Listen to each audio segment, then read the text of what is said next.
सुप्रभात प्यारे बच्चों, मैं अंजलि चौधरी कक्षा 6 विषय संस्कृत में आपका फिर से स्वागत करती हूँ। बच्चों, आज हम पाठ 10 कक्षा 6 विषय संस्कृत पाठ 10 यानी दशम पाठ 10 का अध्ययन करेंगे। क्या नाम है हमारे पाठ का? हमारे पाठ का नाम है कृषकः करमवीरा। कृषकः मतलब किसान, करमवीरा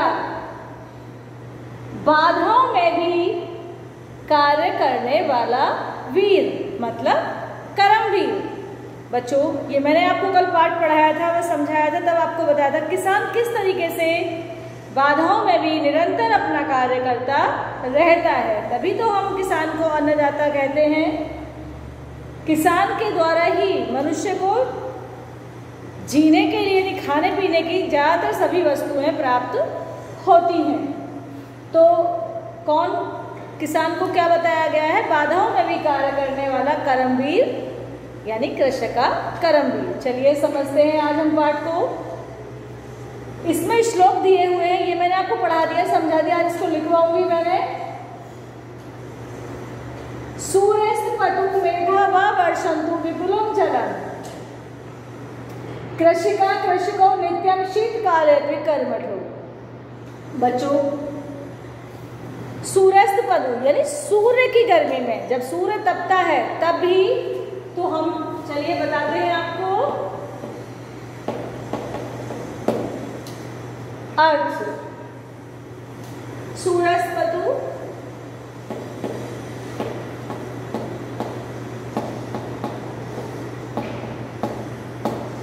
चाहे सूर्य तपे या हम इसको सूर्यस्तपतु यानी चाहे सूर्य तपाए। मेघा वा वर्षन्तु चाहे बादल अधिक जल बरसाएं।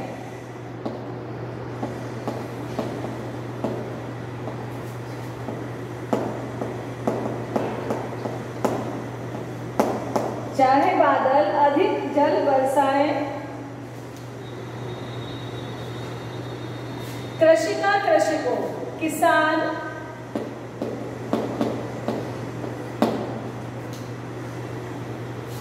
और उसकी पत्नी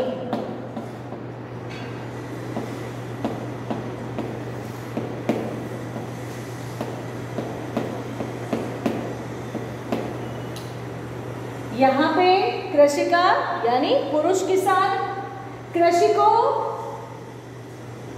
यानी महिला किसान। आप महिला किसान भी कह सकते हैं, या वो किसान, दो चित्र दिए हुए हैं तो हम किसान और उसकी पत्नी किसान भी कह सकते हैं। उसकी पत्नी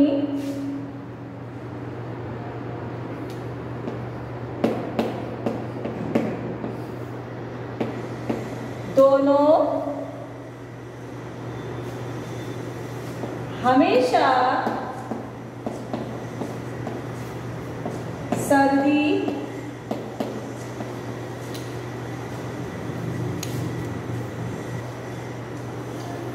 में भी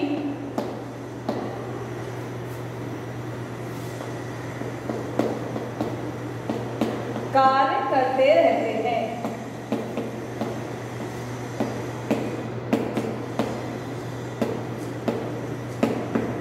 अर्थात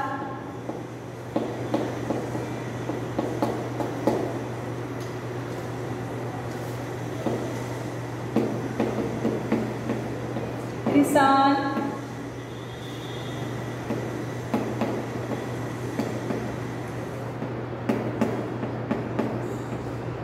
सर्दी गर्मी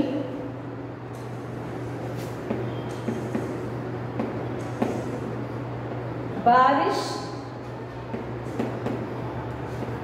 आदि सभी ऋतुओं में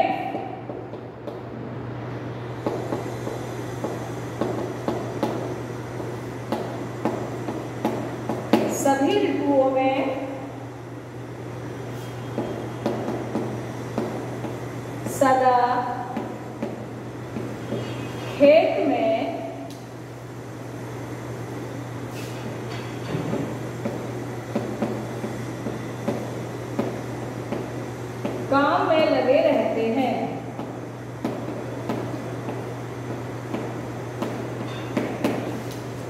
बच्चों ये सूर्यस्तपतु मेघा वर्षन्तु, चाहे सूरज तपाए, मेघा वर्षन्तु चाहे बादल अधिक जल बरसाए, कृषिका और कृषिकौ, पुरुष किसान, किसान और उसकी पत्नी, नित्यम यानी हमेशा, शीतकाले भी कर्मठ हो, गर्मी हो बरसात हो कुछ भी हो, किसान और उसकी पत्नी निरंतर कार्य करते रहते हैं। चाहे, अब इसका हिंदी अर्थ होगा, चाहे सूरज तपाए चाहे बादल अधिक जल बरसाए, किसान और उसकी पत्नी दोनों हमेशा सर्दी में भी कार्य करते रहते हैं। अर्थात किसान सर्दी गर्मी बारिश आदि सभी ऋतुओं में सदा खेत में काम में लगे रहते हैं। सभी बच्चे ये आपके पास कार्य आएगा, आप उसमें से देखकर करेंगे। कल मैंने आपको ये समझाया था। चलिए करते हैं अगला श्लोक। ये हमारा दूसरा श्लोक है बच्चों। ग्रीष्मे शरीरे सस्वेदम शीते कंप में सदा, हने च कुंदाले तव तू क्षेत्राणि कर्षतः। ग्रीष्म में क्या होता है? ग्रीष्म यानी गर्मी के मौसम में शरीर से हमारे क्या निकलता है? पसीना निकलता है। और सर्दी के मौसम में क्या होता है? हमारा शरीर ठंड से कांपता है। हल, किसान हल चलाता है और कुदाल भी होती है और दोनों वो खेत में कार्य करते हैं।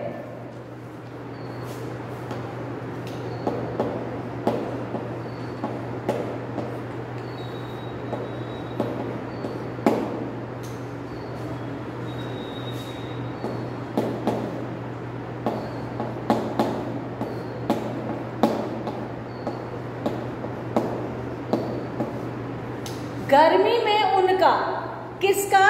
किसान दंपति का, यानी किसान पति पत्नी का।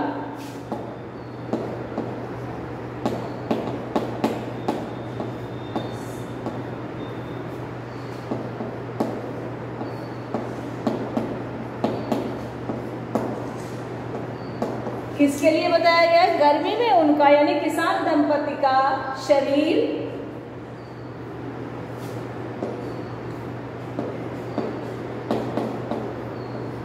पसीने से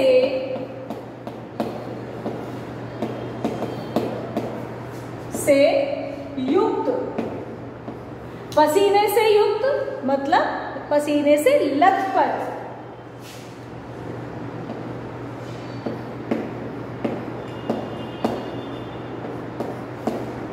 आप सभी जानते होंगे इस टाइम कितनी बहुत ज़्यादा गर्मी हो रही है, किस तरीके से पसीना हमें घर में बैठे हुए भी आता है। तो जो किसान मजदूर हैं वो खेत में जब कार्य करते हैं तो उनको कितना पसीना आता होगा, कितनी अत्यधिक गर्मी उनको महसूस होती होगी।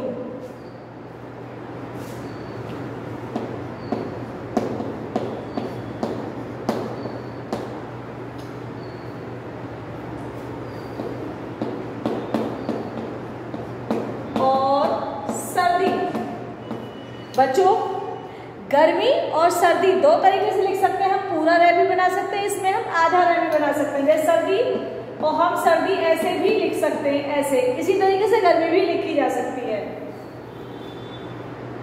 सर्दी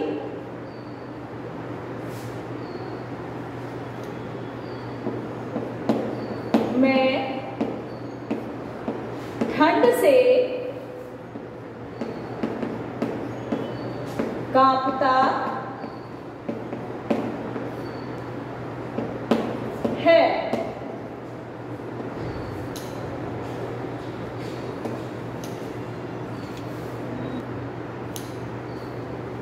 ठंड से कांपता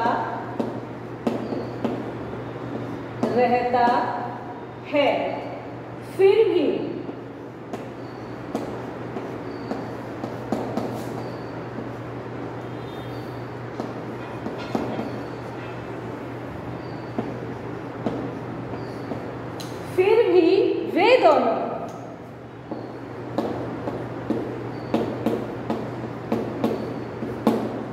वे दोनों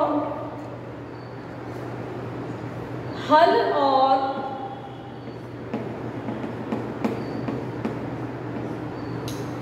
हल, कुंदाल किसको कहते हैं बच्चों? कुंदाल में जैसे फावला है आपका, या और कोई जैसे जिससे हम खेत को खोदते हैं, ये उसके लिए बताया गया। हल तो आप सभी जानते हैं, हल और कुंदाल से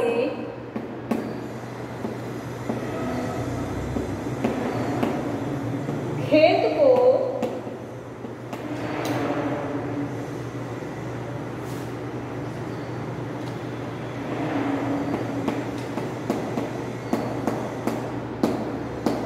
जोतते हैं।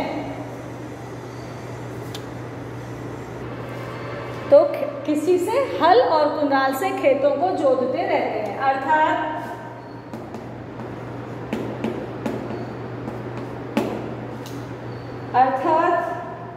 किसान कठिन से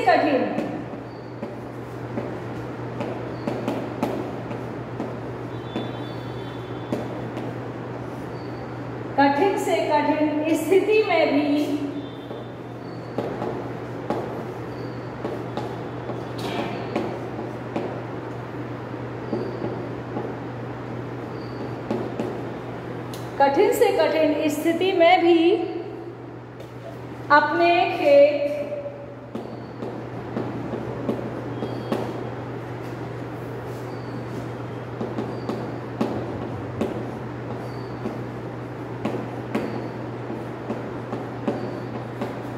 में काम करते हैं।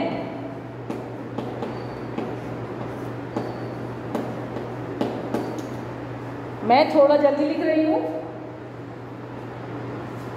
बच्चों। ग्रीष्म शरीरे सस्वेगम,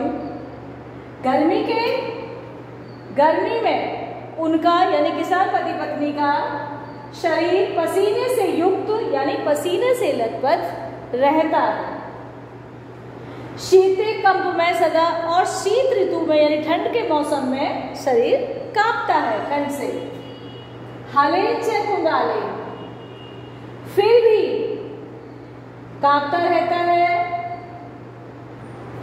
फिर भी वे दोनों, फिर भी ये लिखा है इधर, फिर भी वे दोनों, हले यानी हल, च मतलब और, कुंदाले कुंदाल से, तो दोनों हल और कुंदाल से दोनों खेतों को जोतते रहते हैं। अर्थात किसान कठिन से कठिन स्थिति में भी निरंतर अपने खेत में कार्य करता है। बच्चों, आप सभी, ज़्यादातर बच्चे गांव में रहते हैं, सभी बच्चे समझ सकते हैं कि किस तरीके से किसान कड़ी मेहनत से सर्दी गर्मी बारिश किसी भी ऋतु में अपना कार्य करता है।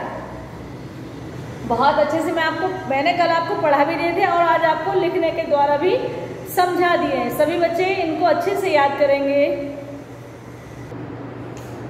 बच्चों, ये हमारा तीसरा श्लोक, पादयोन पदत्राणे शरीरे वसनानि नो, निर्धनम जीवनम कष्टम सुखम दूरे ही तिष्ठति। पदयोन पदत्राणे यानी पैरों में पहनने के लिए जूते, अर्थ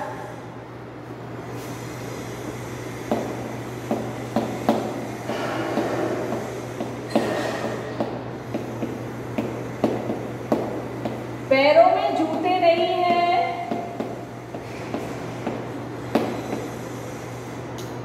और शरीर पर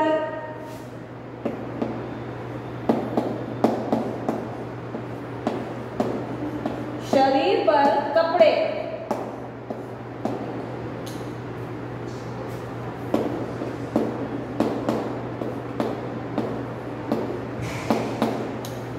पैरों में जूते नहीं है और शरीर पर कपड़े नहीं हैं। किसान का जीवन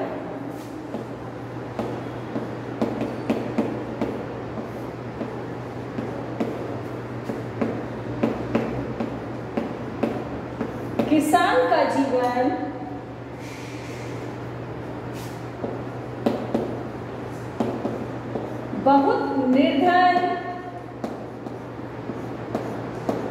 और कष्टों से भरा होता है।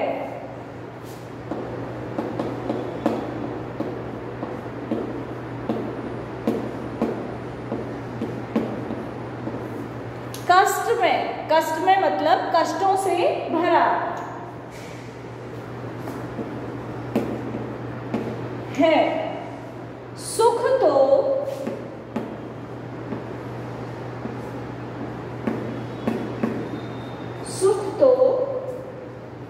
उनसे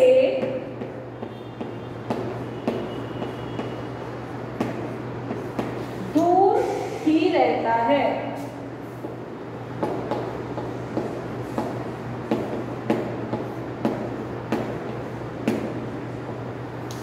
बच्चों, जो किसान का जीवन है, समझिए, पादयोपत्राणे शरीरे वसनानि नो, यानी पैरों में जूते नहीं है और शरीर पर कपड़े नहीं है। अगर वो जूते पहनेंगे तो खेत में, बताइए, गीले खेत में कैसे चला जाएगा?